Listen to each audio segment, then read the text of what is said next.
वक्त की बड़ी खबर उत्तर प्रदेश के मेरठ से आ रही है, जहां पर पीस पार्टी ने 2022 से पहले बड़ा चुनावी ऐलान किया है। यह बड़ी खबर जो मेरठ से मिल रही है, 2022 को लेकर पीस पार्टी के प्रवक्ता शादाब चौहान ने एक प्रेस कॉन्फ्रेंस करते हुए समाजवादी पार्टी पर हमला बोला है। समाजवादी पार्टी को सिर्फ ट्वीट करने वाली पार्टी बताते हुए शादाब चौहान ने कहा कि अगर आने वाले वक्त में पीस पार्टी की सरकार उत्तर प्रदेश में बनी तो फिर हम लोगों को मिनरल वाटर उपलब्ध कराएंगे, ना कि शराब। किसानों को किसी भी तरीके की कोई समस्या नहीं होगी और इसके लिए पीस पार्टी ने पूरी तैयारी कर ली है। शादाब चौहान ने इस पूरे प्रेस कॉन्फ्रेंस के दौरान इस बात का भी जिक्र किया कि कब से पीस पार्टी अपनी रैलियों की शुरुआत करने जा रही है। नवंबर से लगभग तमाम चुनावी रैलियों की शुरुआत पीस पार्टी कर लेगी और 40 से ज़्यादा रैलियां इस दौरान की जाएंगी और 2022 में जीतने का लक्ष्य पीस पार्टी ने रखा है। इसके अलावा बिहार चुनाव पर बोलते हुए भी शादाब चौहान ने कहा कि तेजस्वी यादव ने जिस तरीके से चुनिंदा लोगों के साथ गठबंधन किया, ऐसा उत्तर प्रदेश में नहीं होना चाहिए और उत्तर प्रदेश में अगर एनडीए को हराना है तो पहले से ही हम सभी को एकजुट होना पड़ेगा। इस मौके पर शादाब चौहान ये भी बताते हुए नजर आए कि आने वाले 2022 विधानसभा चुनाव के लिए पीस पार्टी किस स्तर की तैयारियां कर रही है और किस तरीके से तमाम राजनीतिक पार्टियों को आने वाले चुनाव में उतरना चाहिए। पीस पार्टी की प्रेस कॉन्फ्रेंस मिशन फतेह उत्तर प्रदेश, विजयी उत्तर प्रदेश के मुद्दे पर की गई है। जिस प्रकार से अखिलेश यादव जी और राष्ट्रीय लोकदल का गठबंधन भाजपा को हराने में नाकाम हुआ और मात्र 7,000 वोट प्राप्त हुए, जबकि इस गठबंधन में जब पीस पार्टी शामिल थी तो हमने योगी आदित्यनाथ जी की सीट को हरा करके पूरे देश को संदेश दिया था। उसी प्रकार अहंकार में डूबकर इन्होंने हमारे साथ धोखा किया। तेजस्वी यादव जी ने हम party, VIP party, Pappu Yadav और मजलिस के साथ अहंकार में डूब करके अलायंस ना करके जनता के साथ धोखा दिया।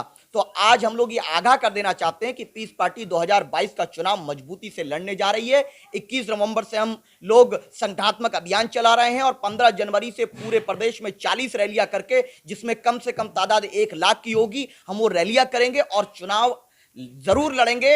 अगर किसी को एनडीए को हराना है, नाकाम करना है, तो आज वही वो फॉर्मूला अपनाए जो डॉक्टर अयूब साहब ने गोरखपुर में हरा करके बीजेपी को संदेश दिया था। वरना बिहार और उपचुनाव की स्थिति अखिलेश यादव जी की होगी, क्योंकि समाजवादी पार्टी ट्वीटवादी पार्टी बन गई है। अखिलेश जी से ट्वीट करते हैं और आने वाले समय में 15 सीट भी अकेले नहीं जीत पाएंगे अखिलेश यादव जी। हम ये स्पष्ट कर देना चाहते हैं, क्योंकि हम लोग मुद्दे की राजनीति करने वाले हैं और कोई भी व्यक्ति, न मुसलमान, गुज्जर, दलित, आदिवासी, प्रजापति, पाल, मौर्य, कुशवाहा, राजभर, निषाद, किसी भी समाजवादी पार्टी, बसपा या भाजपा के जरखरीद गुलाम नहीं है। अगर हमको भी बराबर की हिस्सेदारी दोगे, राजनीतिक नेतृत्व दोगे, तो साथ मिलकर के एनडीए को हराएंगे। लेकिन हमने किसी को हराने जिताने का ठेका नहीं ले रखा। 70 साल से हम सिर्फ हरा जिता रहे थे, लेकिन हम अपने मुस्तकबिल के लिए, अपने बच्चों के लिए, रोजगार के लिए, प्रगति के लिए, प्रदेश के लिए वोट देंगे। किसी को हराने जिताने के लिए नहीं देंगे। मुद्दे की राजनीति करेंगे। हमारा मुद्दा सबसे पहले, अगर हमारी सरकार बनेगी तो शराब बंद करके मिनरल वाटर देंगे। दूसरा काम, किसानों को 70% मूल्य सुनिश्चित करेंगे। अगर दाल 100 रुपए किलो है तो 70 रुपया उसका किसान को जाना चाहिए। तीसरा काम, स्मार्ट पुलिसिंग, ना तो कोई पुलिस वालों का शोषण करे, ना पुलिस पे कोई शोषण कर सके, ना पुलिस किसी पे शोषण कर सके, ये सुनिश्चित करेंगे। और छोटे प्रदेश, पश्चिम उत्तर प्रदेश, बुंदेलखंड, पूर्वांचल और अवध बने, इसके लिए हम लड़ाई लड़ेंगे। इतने बड़े प्रदेश में कानून राज नहीं, गुंडा राज चरम सीमा पर है। बलात्कार हो रहे हैं, पत्रकार सुरक्षित नहीं है, महिला सुरक्षित नहीं है, किसान सुरक्षित नहीं है। लेकिन यह अखिलेश यादव जी की नाकामी थी कि 7,000 वोट पाए हैं। पीस पार्टी पूरी मजबूती से चुनाव लड़ेगी। फिर कल को इनके लोग ये ना कहें कि ये भाजपा के एजेंट या किसके एजेंट। हम जनता के सेवक बनकर के लड़ाई लड़ेंगे। अगर किसी को भाजपा को हराने के लिए सहयोग देना है हमारा, तो हम लोग उसका स्वागत करने के लिए तैयार हैं। हम खुले मन से यहां पर अहंकारी सरकार को हटाने के लिए तैयार हैं। लेकिन हम सरकार हटाने के नाम पर अखिलेश जी, मायावती जी या राहुल गांधी जी, प्रियंका जी की गुलामी नहीं करेंगे। जनता इनसे ऊब चुकी है, क्योंकि जब जब इनकी सरकारें रही, इन्होंने जनता के साथ न्याय नहीं किया है। हम लोग 250 से ज्यादा सीटों पर हम लोगों ने संगठनात्मक कार्य कर दिया है। 258 सीट ऐसी हैं उत्तर प्रदेश की, जिसमें हमने बूथ स्तर की बॉडी बनाना शुरू कर दिया है और ये काम हम लोगों का 10 दिसंबर तक पूरा हो जाएगा। 258 सीटों पर बूथ कमेटियां बना करके, और हम लोग 15 जनवरी से प्रत्याशी घोषित करके 1 लाख का हमारा लक्ष्य की रैली में 1 लाख लोग आए।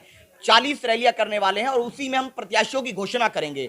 और ये तय है कि ये खत्म हुई बात कि बीजेपी को हराओ और उसको लाओ। ये ड्रामा अब नहीं चलेगा समाजवादी पार्टी का कि उसको हराओ और 22 में बाइसिकल का जमाना नहीं, अब ये हेलीकॉप्टर फ्लाइट का जमाना आ गया है।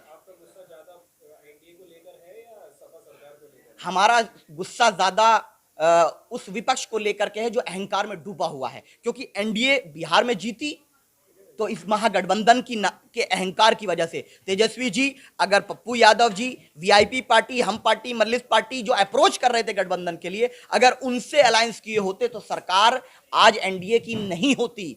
ये भ्रष्टाचारियों की सरकार, जहां बलात्कार की घटनाएं घट रही हैं, जहां महिलाएं सुरक्षित नहीं, किसान। हमने क्या, हमारा लक्ष्य एनडीए को नाकाम करना है। हमारा लक्ष्य उस सरकार को नाकाम करना है जिसने जनता का शोषण किया, किसान का शोषण किया और गुज्जरों को फर्जी एनकाउंटर करके गुज्जरों को मारा, ब्राह्मणों पर अत्याचार किया। हम लोग उस सरकार को हटाना हमारा लक्ष्य है, लेकिन सरकार हटाने के लक्ष्य में हम किसी की गुलामी स्वीकार नहीं करेंगे। अगर कोई हिस्सेदारी देने की बात करेगा तो हम लोग बराबरी की बात कर कर, न्याय की बात कर करके भाजपा को हराने का काम करेंगे। और लेकिन अगर ये लोग इस बात को नहीं समझते हैं, अभी भी अहंकार के समुद्र के अंदर गोते लगा रहे हैं अखिलेश यादव जी और प्रियंका गांधी जी और मायावती जी, तो याद रख लीजिए, हम तो चुनाव लड़ेंगे, अकेले लड़ेंगे और दोनों को हराएंगे, एनडीए को भी हराएंगे और समाजवादी को भी हराएंगे। लेकिन कल को फिर अखिलेश यादव जी, मायावती जी और जो कांग्रेस रो रही है कि हमें तो उसने हरा दिया, हमने तो उसे हरा दिया, फिर ऐसे मत रोना कि हमें पीस पार्टी ने हरा दिया। अगर आपको डर है कि हम आपको हरा देते हैं तो न्यायिक हिस्सेदारी दीजिए। हम लोगों की लड़ाई न्याय की लड़ाई है, उस वर्ग की लड़ाई है जिस वर्ग को 70 सालों से वंचित रखा गया है। हमारी